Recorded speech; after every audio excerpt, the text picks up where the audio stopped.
Thumbs up. Resonance से मैं Devesh Gupta, faculty history. आज हम जिस चैप्टर को पढ़ने जा रहे हैं उसकी स्लाइड आपके सामने है। हम चैप्टर नंबर 5 को डिस्कस कर रहे हैं और चैप्टर नंबर 5 को जब हम लोग डिस्कस कर रहे हैं, इसका नाम आप लोगों के सामने दिया है through the eyes of the travellers. Through the eyes of travellers जो नाम दिया गया है, वास्तव में मेडिवल इंडिया, जिसे आप लोग हिंदी में लिखते हैं मध्यकालीन भारत का इतिहास, तो वो जो मध्यकालीन भारत का इतिहास है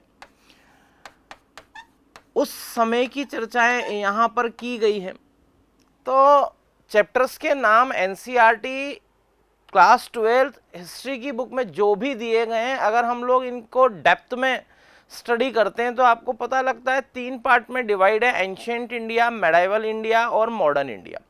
वो प्राचीन भारत के इतिहास पर बात की गई है, मध्यकालीन इतिहास पर बात की गई है, आधुनिक इतिहास पर बात की गई है।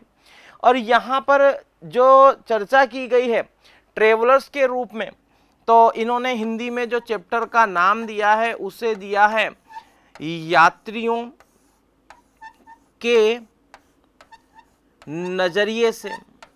तो यात्रियों के नजरिए से इस चैप्टर का नाम है। और यात्रियों के नजरिए से देखिए, जो ट्रेवलर्स इंडिया में आए during Mughal empire, during Delhi dynasty, तो मैं इनका आप लोगों को जो स्टूडेंट्स पढ़ रहे हैं उनको ब्रीफ इंट्रोडक्शन भी दूंगा, जिन टर्म को हम लोग यूज़ कर रहे हैं पढ़ने के दौरान। जैसे फॉर एग्जांपल के लिए मुगल डायनेस्टी, दिल्ली सल्तनत, दिल्ली सल्तनत, तो एक ब्रीफ इंट्रोडक्शन पर मैं आपसे यहाँ पर स्लाइड में डिस्कस करूँगा ताकि आपको चैप्टर और क्लियर हो। अभी देखिए, इन दौर में, इन एरा में, during Mughal dynasty, during Delhi dynasty या दिल्ली सल्तनत, वो जो ट्रेवलर्स आए उनके जो रिटर्न एविडेंस हमको मिलते हैं वो सोर्स ऑफ हिस्ट्री हैं। तो इस बुक में देखिए, एक तो जो स्टूडेंट्स हैं वो एक लिस्ट बनाए कि कौन सा ट्रेवलर था, वो किस देश से इंडिया में आया था, during era of which emperor he came to India, वो किस शासक, वो किस साम्राज्य के समय भारत में आया था। तो देखिए एक लिस्ट बनेगी। अब यहाँ पर जब हम लोग डिस्कस कर रहे हैं तो बहुत महत्वपूर्ण और इंपॉर्टेंट ट्रेवलर्स के बारे में बात कर रहे हैं। तो 3 महत्वपूर्ण ट्रेवलर्स को हम यहाँ डिस्कस करने जा रहे हैं। ये 3 महत्वपूर्ण ट्रेवलर्स के अलावा भी अन्य ट्रेवलर्स के नाम है, 1 या 2 लाइनों में उनका ब्रीफ इंट्रोडक्शन भी उन्होंने दिया है। तो बुक में आपको थोड़ा सा सेल्फ वर्क ये करना पड़ेगा कि जो ट्रेवलर्स दूसरे हैं, जिनकी उपलब्धियां हैं, जिनके द्वारा लिखी गई बुक को डिस्कस इस चैप्टर में किया गया, उनकी एक लिस्ट आपको बनानी है और वो क्वेश्चन का बेस बन सकती है। लेकिन जो मेजर ट्रेवलर्स या इंपॉर्टेंट ट्रेवलर्स जो डिस्कस किए गए हैं वो 3 हैं और तीनों के ऊपर मैं आप लोगों से डिस्कस कर रहा हूं। तो जो चैप्टर का नाम है वो है यात्रियों के नजरिए से, through the eyes of travellers. इस चैप्टर को हम लोग पढ़ने जा रहे हैं, डिस्कस करने जा रहे हैं। अब देखिए, इस चैप्टर में अगर मैं इसको पान की पत्ती को, बीटल लीफ की बात की जा रही है, इसकी पान की पत्ती को, वास्तव में ये पान दिखाया गया है, पान की पत्ती को दिखाया गया है। अब देखिए, ये पान की लीफ दिखा दी गई है और यहाँ पर एक फ्रूट जो दिखाया गया है, हम इसको ये कह सकते हैं, हमारे रीति रिवाजों में प्रयोग होता है, नारियल दिखाया गया है। तो नारियल और ये जो पान की पत्ती है, ये इस चैप्टर की शुरुआत में एनसीईआरटी बोर्ड ने जो इमेज शेयर की है वही इमेज मैं आपसे शेयर कर रहा हूं। तो देखिए, अगर एक शिक्षक के रूप में जो इस चैप्टर में सबसे महत्वपूर्ण दिया गया है वो एनसीईआरटी ने खुद हाईलाइट किया है। पहले पन्ने पर पान की पत्ती की बात की जा रही है, नारियल की बात की जा रही है। तो नारियल और पान, ये दोनों भारत में इनकी खेती होती थी और विदेशी यात्री जब आए भारत में तो उनमें से कुछ को तो बड़ा आश्चर्य हुआ। जैसे फॉर एग्जाम्पल के लिए, पान की पत्ती पर कोई फूल नहीं लगता, कोई फ्रूट नहीं लगता, केवल इसकी पत्तियों को खाया जाता है। कोकोनट को देखकर उन्होंने कहा इसकी जो शक्ल है आदमी की शक्ल की तरह होती है, 3 आईज होती हैं इसके ऊपर, 3 जो मार्क बने होते हैं। तो ऐसे उसने एक्सप्लेन किया। तो इतिहासकारों ने इसका जो अनुमान लगाया, उन्होंने कहा ये नारियल और पान की पत्ती की बात की जा रही है, इसके बारे में वो एक्सप्लेन कर रहे हैं। तो ये खेती या ये प्रोडक्ट वहां पर नहीं थे, इंडिया में थे, तो उन्होंने इसको एक्सप्लेन किया। तो ये क्वेश्चन का बेस बनता है, किसने इनके बारे में लिखा, क्या लिखा, ये आपके लिए रोचकता है और इस चैप्टर का महत्वपूर्ण प्रश्न है। तो हम किसने लिखा, इनके बारे में क्या लिखा, उस पर हम लोग डिस्कस करेंगे। जो इंपॉर्टेंट क्वेश्चन होंगे हमारे। अब देखें यहां पर through the eyes of travellers की बात की जा रही है। Through the eyes of travellers में इस चैप्टर में मैं आपको फिर कह रहा हूं, ये पहले नंबर पर 1, 2 और 3 ट्रेवलर की बात की गई है। आप लोगों को सेल्फ प्रोसेस करना है, सेल्फ एफर्ट करने हैं, एक लिस्ट बनाइए। इनके अलावा और नाम जो ट्रेवलर्स के हैं उनकी एक लिस्ट आप डेवलप कीजिए और उनको याद करिए कि उनकी कौन कौन सी बुक्स हैं। यहां पर जब हम ट्रेवलर्स की बात कर रहे हैं मध्यकालीन इतिहास में, उसमें पहले ट्रेवलर के बारे में बता रहा हूं, अल बरूनी, जो उज्बेकिस्तान से आया था। देखिए 11वीं शताब्दी, तो जो 11वीं सेंचुरी की बात की जा रही है। इंडियन हिस्ट्री में आप बार बार ऐसे पढ़ते हैं जैसे 1191 ईस्वी में, इस लोग को ईस्वी को जो मैं लिख रहा हूं वो इंग्लिश में इसी को क्या लिखेंगे, एनो डोमिनी। हमने पहले ही चैप्टर में डिस्कस किया था। अब ये जो 1191 है ये 11वीं नहीं, ये वास्तव में 11वीं शताब्दी पूरी हो चुकी है और ये कौन सी शताब्दी चल रही है, ये 12वीं शताब्दी का विषय है। तो ये 1191 में कौन सी सेंचुरी है, it is example of 12th century, Tarain first का युद्ध। It was battle of Tarain first, it was between, it was fought between Prithviraj Chauhan, Mohammad Ghori. ये घटनाएं आपको याद होंगी। तो मैं आपको एक्सप्लेन कर रहा हूं कि यहां पर ये 11वीं सेंचुरी की बात कर रहे हैं। मैं हिंदी मीडियम के जो स्टूडेंट हैं उनके लिए एक बार और ड्रॉ कर रहा हूं, लिख रहा हूं रिटर्न में। आप देखिए जो ये इतिहासकार भारत में आया था, इसका नाम जो इंडियन हिस्ट्री की बुक में दिया गया है एनसीईआरटी में, अल बरूनी है। वो अल बरूनी किस देश का निवासी था, वो लिख रहे हैं उज्बेकिस्तान का निवासी था। आपसे पूछा जाए वो जो ट्रेवलर भारत में आया था 11वीं शताब्दी में वो आया था, वो किस देश का निवासी था, वो उज्बेकिस्तान का निवासी था। ये आपके लिए इंपॉर्टेंट अप्रोच है। तो अल बरूनी भारत में आया। अभी हम इसको और डिस्कस करेंगे अल बरूनी की। अब देखिए 11वीं शताब्दी के बाद वो 14वीं शताब्दी में, स्टूडेंट ये फैक्टर्स महत्वपूर्ण हैं, वो कौन सी शताब्दी में भारत आए। अब वो 14वीं शताब्दी की बात कर रहे हैं। भारत में एक विदेशी यात्री आएगा और इसका नाम उन्होंने दिया है, इसका नाम दिया है इब्न बतूता। वो इब्न बतूता है, भारत में आया। वो किस देश का निवासी था, स्टूडेंट अपनी नोटबुक में नोट कर लीजिए, मैंने लिखा हुआ है वो मोरक्को देश का रहने वाला था। वो मोरक्को का रहने वाला था। आप लोगों को मैं और स्पष्ट कर रहा हूं, अगर मोरक्को की बात की जाए तो वो किस कॉन्टिनेंट में है, वो किस महाद्वीप में, अफ्रीका में है। तो यहां पर इब्न बतूता आया। देखिए मैंने इब्न बतूता को बोल्ड किया हुआ है क्योंकि मैंने दो जो इमेज शेयर की है, एक तो पान की पत्ती को शेयर किया है और मैंने कोकोनट को, नारियल को शेयर किया है। किसने अपने टेक्स्ट में पान की पत्ती का या पान का या नारियल का उल्लेख किया है, आपको ध्यान रखना है, अपनी नोटबुक में लिख लीजिए। पान और नारियल के बारे में एक्सप्लेन करने वाला वो जो ट्रेवलर था, ही वाज इब्न बतूता। ये महत्वपूर्ण है। यहां पर बोल्ड करने का कारण ये है कि ये दो इमेज जो मैंने शेयर की हैं इस बुक के इस चैप्टर के पहले पेज पर दी गई हैं। क्वेश्चन बनने की बहुत अच्छी संभावना है स्टूडेंट्स कि पान की पत्ती और नारियल का उल्लेख किस विदेशी इतिहासकार या ट्रेवलर ने किया। He was Ibn Battuta, he was resident of Morocco and Morocco is situated in Africa. अब देखिए यहां पर जो मैं चर्चा कर रहा हूं ये फ्रांसवा बर्नियर। तो वो कई ट्रेवलर जैसे ऐसे जौहरी भी थे जो यात्री के रूप में भारत आए, डॉक्टर थे जो भारत में यात्री के रूप में आए, कुछ दरबारियों के रूप में आए, कोई रिसर्च करने आए।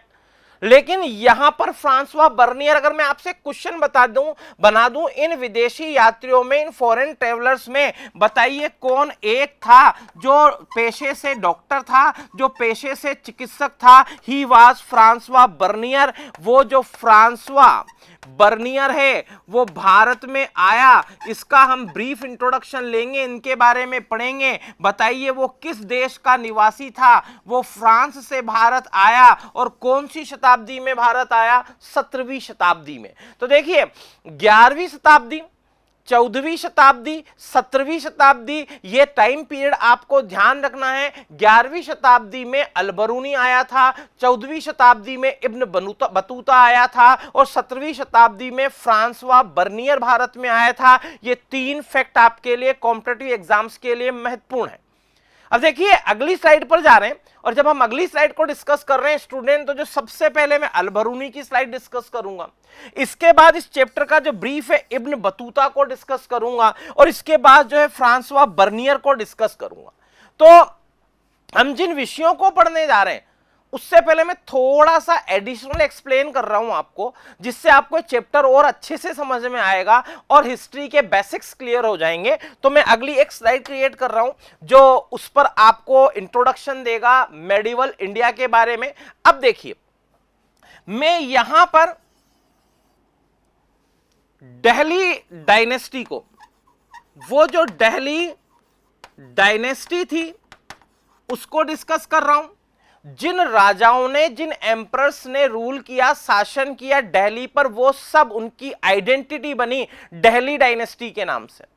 अब देखिए क्योंकि पहला एम्परर स्लेव था, गुलाम था, इसीलिए क्योंकि वो पहला एम्परर जिसने इसको दिल्ली डायनेस्टी की शुरुआत भारत में की, मुस्लिम एम्पायर भारत में खड़ा हो जाएगा, क्योंकि वो खुद भी तो गुलाम ही था, वो स्लेव था, इसीलिए इसको दिल्ली डायनेस्टी को स्लेव डायनेस्टी, या फिर आप भारतीय इतिहास में एक वंश के नाम से और जानते हैं, गुलाम वंश। तो देखिए भारत में पृथ्वीराज चौहान और मोहम्मद गौरी का संघर्ष दिखाया गया। पृथ्वीराज चौहान के बाद दिल्ली पर जिन राजाओं का अधिकार हो गया वो भारतीय इतिहास में दिल्ली डायनेस्टी कहलाए, because of capital of them was Delhi. उनकी जो राजधानी थी, उनकी डायनेस्टी का जो पॉलिटिकल सेंटर था वो क्या था, दिल्ली था। इसलिए दिल्ली की ये एम्परर इंडियन हिस्ट्री में किस नाम से जाने जाते हैं, दिल्ली डायनेस्टी। अब देखिए यहां पर सबसे पहले एक गुलाम के द्वारा शुरुआत हुई, इसीलिए इसको आप लोग लिखते हैं गुलाम वंश। सारे स्टूडेंट ध्यान रखें, जो सबसे पहले है वो है गुलाम डायनेस्टी। गुलाम डायनेस्टी में जैसे आप लोगों के सामने एक इंट्रोडक्शन आता है, कुतुबुद्दीन ऐबक, रजिया सुल्तान, बलबन, ऐसे वंश परंपराओं में जब हम पढ़ते हैं तो जो पहला नाम कुतुबुद्दीन ऐबक है वो गुलाम डायनेस्टी का फाउंडर था। गुलाम वंश के बाद अब देखिए भारत में दिल्ली पर जो अधिकार हो जाएगा वो खिलजियों का हो जाएगा। खिलजी अफगानिस्तान के रहने वाले थे, और यहां पर बात की जाए तो ये भारतीय इतिहास में कहलाती है खिलजी डायनेस्टी। जलालुद्दीन खिलजी, अलाउद्दीन खिलजी, ये दोनों इंपॉर्टेंट ग्लोरियस या इंपॉर्टेंट एम्परर रहे खिलजी डायनेस्टी के। तो खिलजी डायनेस्टी की जब हम लोग बात करते हैं, खिलजी डायनेस्टी के बाद जिन्होंने शासन किया दिल्ली के ऊपर वो भारतीय इतिहास में जाने जाते हैं तुगलक वंश के नाम से, तुगलक डायनेस्टी के नाम से। तो देखिए यहां पर अगर हम लोग बात कर रहे हैं तुगलक डायनेस्टी की, तो खिलजियों के बाद शासन किसका है, तुगलक वंश का। अब तीन एम्परर के नाम डिस्कस कर रहा हूं तुगलक डायनेस्टी के। इंपॉर्टेंट एम्परर्स की बात की जाए, मोहम्मद बिन तुगलक, इसका नाम आज की क्लास में क्वेश्चन का बेस बनेगा। वो मोहम्मद बिन तुगलक है, इस नाम को तो आपने सुना, लेकिन गयासुद्दीन तुगलक, उसके बाद जो बैठा मोहम्मद बिन तुगलक, उसके बाद जो एम्परर बना वो बना था फिरोज शाह तुगलक। तो तीन एम्परर्स के नाम लिए जा रहे हैं। मोहम्मद बिन तुगलक, ये नाम आज क्लास में चर्चा में होगा। तो जो भी है ये तुगलक डायनेस्टी के एम्परर्स के नाम लिए गए। तुगलक डायनेस्टी के बाद दिल्ली डायनेस्टी के अंदर वो सैयद वंश था। ये जो सैयद वंश है, सैयद डायनेस्टी की जब हम लोग बात कर रहे हैं, वो सैयद वंश ने शासन किया। अब जिसका नाम मैं लेने जा रहा हूं सैयद डायनेस्टी के बाद दिल्ली डायनेस्टी पर जिन शासकों ने शासन किया वो किस नाम से जाने जाते हैं, वो लोधी वंश के नाम से जाने जाते हैं। आप सारे स्टूडेंट सुने, हम इसको जब लोधी लिखते हैं, आप सारे स्टूडेंट ध्यान रखेंगे, धनुष लिखना है। आपको जीके की बुक्स में ये लोधी ही लिखा दिखाई देगा, कई जगह पर मैंने देखा है, लेकिन एनसीईआरटी की बुक्स में मोस्ट ऑफ जगह से जो लिखा जाता है धनुष लिखा जाता है, ये लोधी डायनेस्टी है। और लोधी डायनेस्टी की जब बात करें तो लोधी डायनेस्टी के बाद जिस बैटल को मैं डिस्कस कर रहा हूं वो आपके लिए ऐसा है जो वेल नोन है, आपका सुना हुआ है। देखिए इब्राहिम लोदी की हत्या युद्ध में बाबर कर देगा।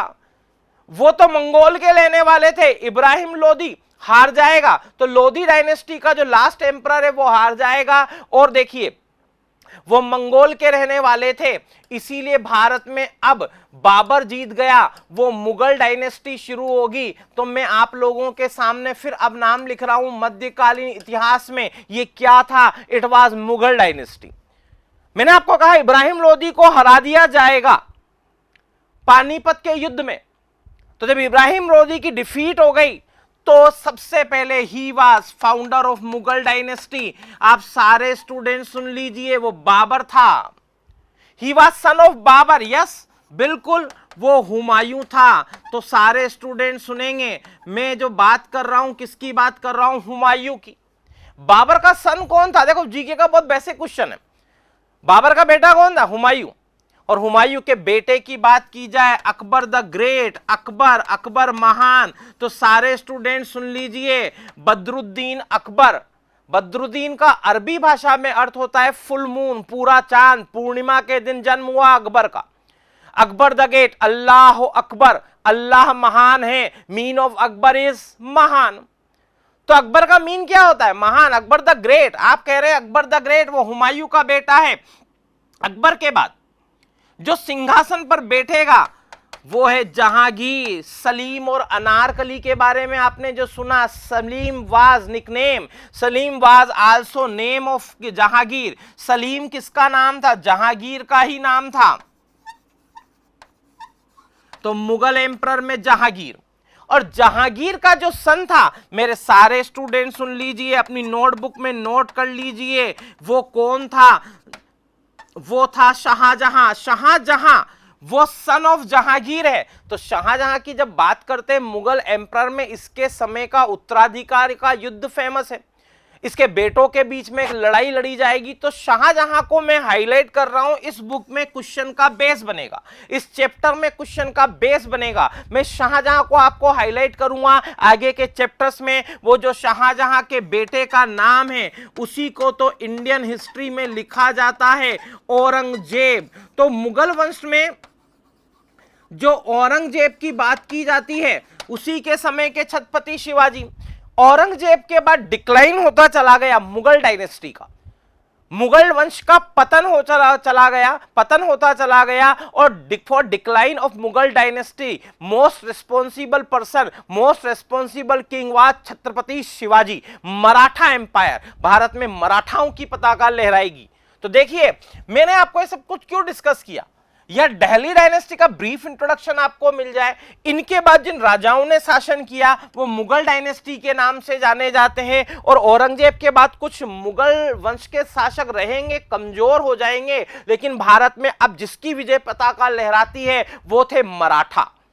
तो हम आगे बढ़ा रहे हैं विषय को, मुगल वंश और दिल्ली डायनेस्टी का एक ब्रीफ इंट्रोडक्शन आपको मिला है।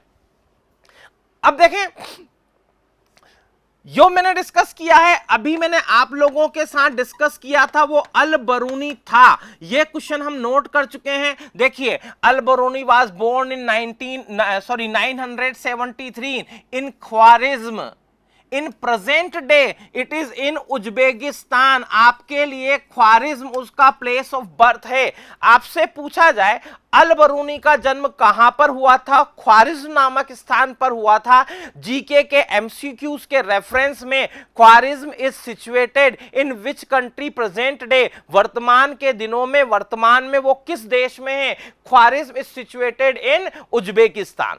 वो अल बरूनी भारत आया है। देखिए उसने किस पुस्तक लिखी, तो हमने पहली स्लाइड में यह डिस्कस नहीं किया है उसकी किताब का नाम क्या है, तो मैं हिंदी में भी लिख रहा हूं। उसकी जो बुक है उसका नाम मिलता है किताब उल हिंद। वो किताब उल हिंद नामक पुस्तक का राइटर है। किताब उल हिंद का राइटर देखिए, it was composed in Arabic language. आपसे पूछा जाए बताइए किताब उल हिंद किस भाषा की रचना है, वो अरबी भाषा में लिखी गई है। देखिए अल बरूनी के बारे में सुनेंगे, उसने इसको 80 भागों में बांटा था।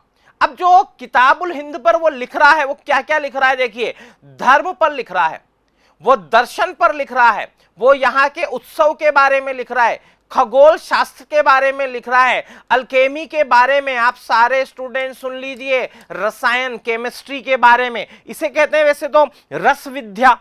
तो आयुर्वेद में जो हम लोग ट्रीटमेंट करते हैं और उनमें जो आसव वगैरह बनाते हैं उनके बारे में वर्णन, रस विद्या, केमिस्ट्री, केमिकल्स, आयुर्वेदिक रस विद्या के बारे में बताया, मैनर्स और संस्कार और कस्टम्स, रीति रिवाज, सामाजिक व्यवस्था, सोशल लाइफ, यहाँ भार, मेजरमेंट की यूनिट, हम लोग जो मेजरमेंट करते हैं सामानों को तोलने के लिए, उनका वर्णन किया, आइकोनोग्राफी के बारे में वो बात कर रहा है, लॉ एंड मेट्रोलॉजी, मौसम और किसके बारे में बात कर रहा है, यहाँ की कानून व्यवस्था के बारे में बात कर रहा है।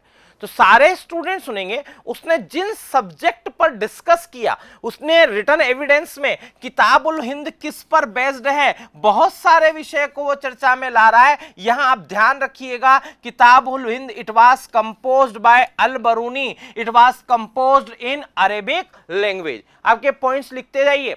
अगर आप वीडियो के साथ वन लाइनर अप्रोच बनाते जा रहे हैं, आप इस वीडियो के साथ उसको नोट्स में बदल रहे हैं, आपकी सक्सेस का बेस बनेगा।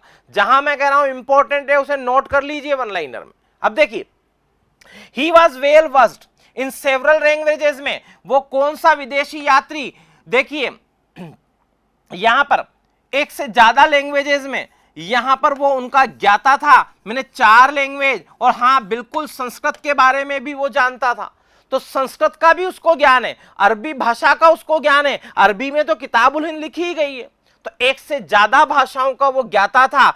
अल Biruni received the best education. अब देखिए इतना बढ़िया ज्ञाता है वो, तो उसकी शिक्षा तो अच्छी रही होगी। तो जिस परिवार में वो जन्मा वो शिक्षित परिवार था। और अगर वो उन देशों की बात की जाए जहां पर उसका जन्म हो रहा है, उज्बेकिस्तान, उस समय वहां शिक्षा का स्तर भी अच्छा था। तो आप ध्यान रखें, अल बरूनी एक से अधिक भाषाओं का ज्ञाता था और एक शिक्षित व्यक्ति था। अब देखें, in 1070 when sultan Mahmud invaded Khwarizm, तो देखो ख्वारिज के उस ऊपर एक अटैक होता है, तो जो सुल्तान महमूद के साथ ये व्यक्ति जो था, जो बहुत सारे स्कॉलर विद्वान थे, जो कवि थे, वो भी स्केप कर लेंगे और कहां चले जाएंगे। देखिए मैंने आपको एक नाम लिखा है, Ghazni. Birth place of Al Biruni was Khwarizm Uzbekistan and Ghazni was the place of death of Al Biruni. बताइए अल बरूनी की मृत्यु कहां हुई? गजनी। क्योंकि जब अटैक का सामना करना पड़ता है ख्वारिज्म में, तो जो विद्वान गए सुल्तान के साथ स्केप करते हैं वो गजनी चले जाते हैं। Al Biruni was one of them. Escape Al Biruni ने भी किया। Where he spend the rest of his life, उसने अपना बाकी जीवन यहां बिताया। अंटिल हिज डेथ, उसकी मृत्यु तक, at the age of 70 year. अब ये 70 ईयर में डेथ हुई है, बहुत महत्वपूर्ण नहीं है, आपको ध्यान रखना है। Place of death of Al Biruni was Ghazni. अब देखिए बाकी इतिहासकारों की मृत्यु कहां हुई, तो इसके बारे में भी हम डेटा तो बना सकते हैं, लेकिन क्योंकि एनसीईआरटी ने जिनकी डेथ पर डिस्कस किया है, क्वेश्चन भी उन्हीं पर होंगे। एनटीए ने साफ कहा है जो हमने 12th की बुक में दिया है उस पर बेस्ड ही क्वेश्चन होंगे। तो place of death of Al Biruni was Ghazni, ये आप नोट कर लीजिए, इंपॉर्टेंट रहेगा। एक विद्वान व्यक्ति। अब देखिए यहां मैंने एक इमेज भी शेयर की, उसके बारे में मैं आपसे डिस्कस करूंगा। उसका नाम है इब्न बतूता। अब देखिए मैं नाम लिख रहा हूं इब्न बतूता, और इब्न बतूता में देखिए Rihla was written in Arabic language. तो पहली जो रचना हम लोगों ने पढ़ी थी वो भी किस भाषा में थी? अरबी भाषा में थी। और ये भी अरबी भाषा में इब्न बतूता ने एक पुस्तक लिखी जिसका नाम रिहला है। मैं देखिए इसकी पुस्तक का नाम हिंदी में भी लिख रहा हूं, इसे रिहला लिखते हैं, कुछ बुक्स में आपको ये लिखा मिल जाएगा इट वाज रहला। तो कोई फर्क नहीं है अगर हिंदी की किसी बुक ने रहला लिख दिया है उसको, लेकिन रिहला उसकी बुक का नाम है। Rihla was composed by Ibn Battuta. आप अभी भूले नहीं होंगे, मैंने पहली स्लाइड में बताया है, ये रिहला नामक जो बुक है वो पान का उल्लेख कर रहा है, और वो किसका उल्लेख कर रहा है? नारियल का।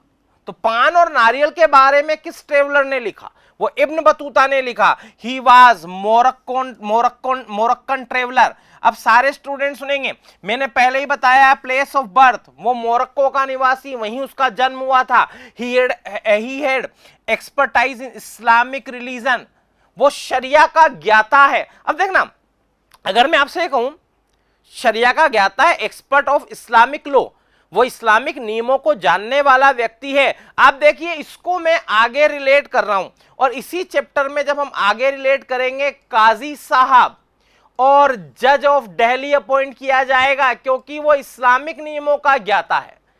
Travelling overland through Central Asia, Ibn Battuta reached Sindh, Sindh में आ गया है। अब देखिए अपॉइंटेड हिम द काजी और जज ऑफ दिल्ली, तो दिल्ली में दिल्ली बाय मोहम्मद बिन तुगलक। मैंने तुगलक डायनेस्टी के 3 एम्परर का नाम लिया था, गयासुद्दीन तुगलक, मोहम्मद बिन तुगलक और फिरोज शाह तुगलक।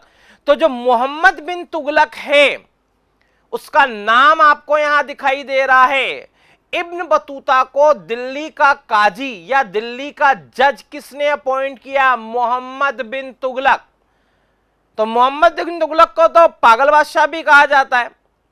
क्यों कहा जाता है? क्योंकि इसने जितने सुधार किए वो फ्रूटफुल नहीं थे, वो अच्छी तरह से रिजल्ट नहीं दे पाए, इसकी पॉलिसी सक्सेसफुल नहीं हो पाई। पर यह दिल्ली डायनेस्टी में सबसे ज्यादा पढ़े लिखे सुल्तानों में से था।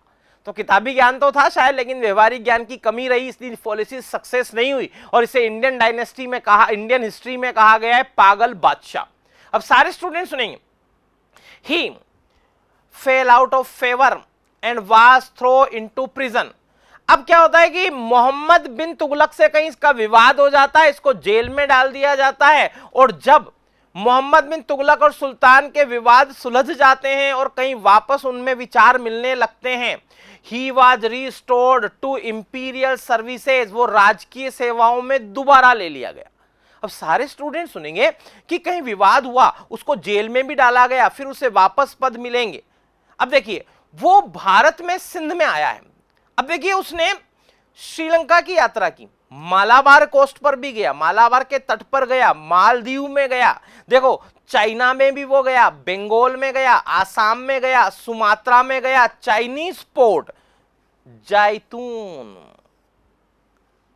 और बीजिंग भी गया।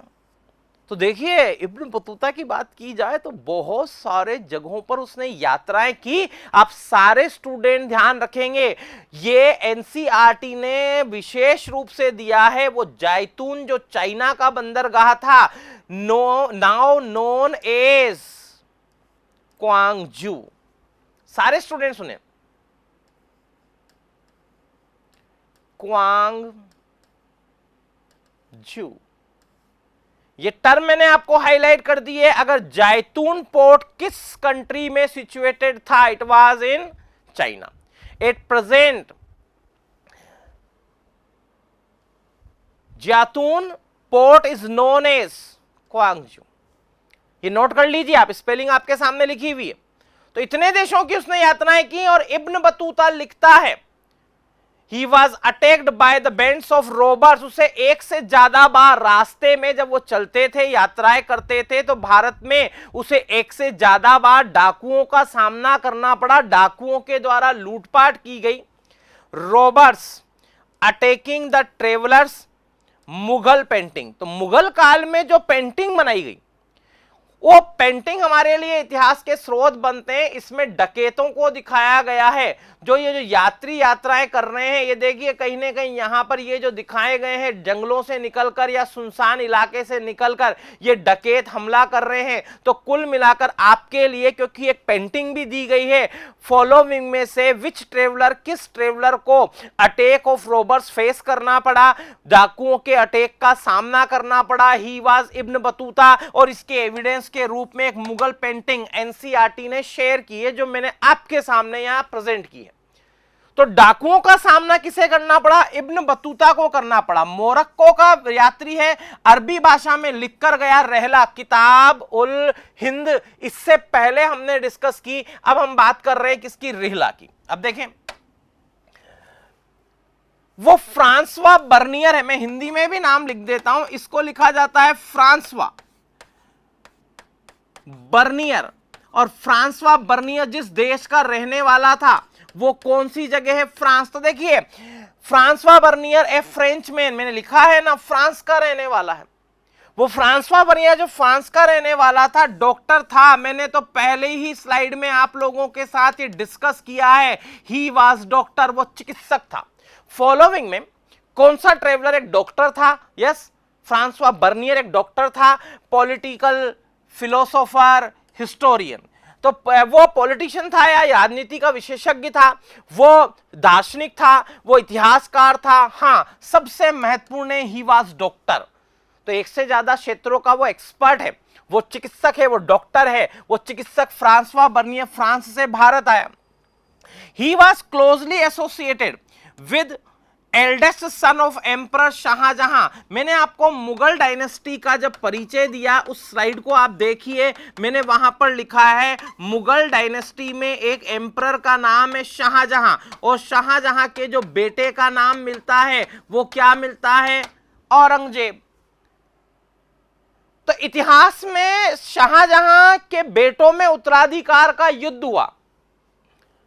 देखिए, एक का नाम था बेटे का दारा शिकोह, एक का नाम था शाह शुजा, एक बेटे का नाम है मुराद बख्श, और एक बेटा औरंगजेब। तो आप जानते ही हैं उत्तराधिकार में कौन विजयी हो जाएगा? औरंगजेब। शाहजहां शासक किसको बनाना चाहता है? दारा। दारा सहिष्णु था, लिबरल था, और दारा को ही शासक बनाना चाहता था शाहजहां दारा शिकोह को। लेकिन उत्तराधिकार की लड़ाई में, बैटल में जो जीत होती है, विक्ट्री होगी, वो किसकी? औरंगजेब की। ये वही दारा की बात की जा रही। अब देखिए यहां पर क्या कह रहा है, शाहजहां का जो एल्डेस्ट बड़ा सन है, उसके चिकित्सक के रूप में प्रिंस दारा के चिकित्सक दारा शिकोह, मैंने अभी नाम लिया आपसे दारा शिकोह, उसके चिकित्सक के रूप में काम किया। And later as an intellectual and scientist, उसने वैज्ञानिक के रूप में और सलाहकार के रूप में वो काम करता है। किसके साथ? Danishmand Khan an Armenian noble. Noble का मतलब होता है अर्मियाई अमीर। एक अर्मियाई अमीर का नाम दिया है दानिशमंद खान। उसके साथ भी किसने काम किया? फ्रांसवा बर्नियर ने। मुगल कोर्ट में तो मुगलों की बात की जा रही है। Frequently comparing what he so in India with the situation in Europe. आपको मैं फिर बता दूं, एनसीईआरटी ने बहुत अच्छे से एक्सप्लेन किया है कि वो जो फ्रांसवा बर्नियर भारत में जो भी कुछ देखता लिखता, और वो उसकी तुलना किससे कर दिया करता था? यूरोप से। हमारी चाहे सफाई व्यवस्था हो, हमारा एडमिनिस्ट्रेशन हो, हमारे कस्टम्स हो, तो भारत के रीति रिवाज देखता और उनकी तुलना यूरोप से करता।